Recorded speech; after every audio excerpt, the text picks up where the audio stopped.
Upaya mitigasi dilakukan untuk mengurangi risiko terjadinya kebakaran di masa depan. Pengecekan rutin instalasi listrik, terutama pada musim hujan, menjadi langkah pencegahan utama.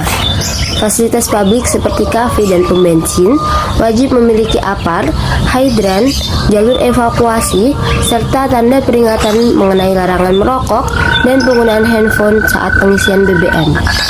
Selain itu, pemasangan lightning protection system dapat mengurangi risiko kerusakan instalasi listrik akibat petir.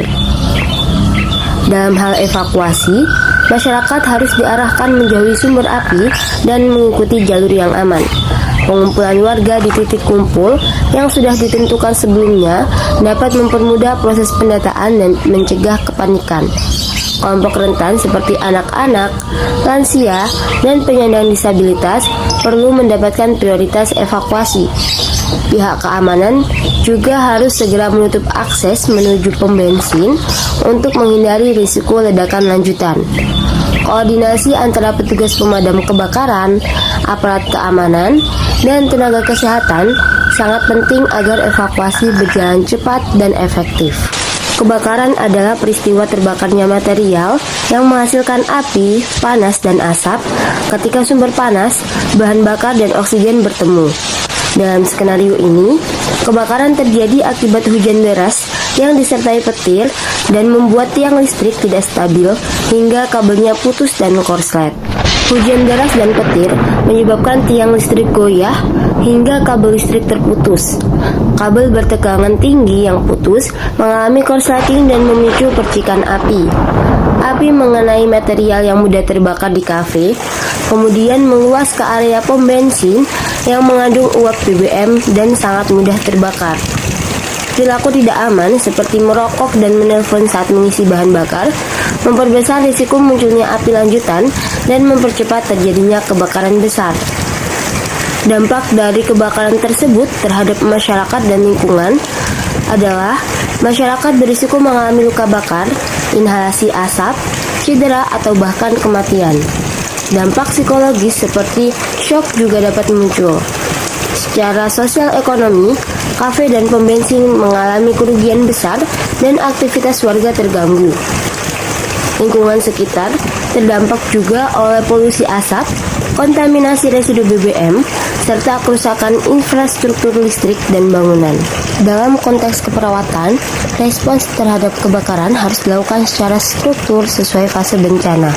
Pada fase prabencana, perawat memberikan edukasi mengenai bahaya listrik saat hujan dan prosedur aman di pom bensin, serta melatih warga dalam penggunaan apar dan evakuasi. Saat bencana, perawat melakukan triase, memberikan pertolongan pertama seperti pendinginan luka bakar, oksigen untuk korban yang terkena asap, dan mengevakuasi korban. Pada tahap pasca bencana, perawat melakukan perawatan lanjutan, memberikan dukungan psikologis, serta membantu evaluasi dan edukasi ulang kepada masyarakat. Tenaga kesehatan memiliki peran penting dalam setiap fase penanggulangan bencana. Pada fase prabencana, tenaga kesehatan berperan sebagai fasilitator edukasi, penggerak kesiapsiagaan masyarakat, dan penyusunan rencana kontingensi bencana bersama pihak pemerintah dan komunitas. Saat bencana terjadi, tenaga kesehatan menjadi garda depan dalam memberikan triase, pertolongan pertama, stabilisasi kondisi korban, serta melakukan rujukan medis. Dokumentasi dan pelaporan kondisi korban juga menjadi bagian dari tugas penting tenaga kesehatan. Pada fase pasca bencana, tenaga kesehatan bertanggung jawab memberikan perawatan lanjutan, melakukan rehabilitasi fisik dan psikologis, serta memantau kondisi kesehatan masyarakat akibat paparan asap atau stres.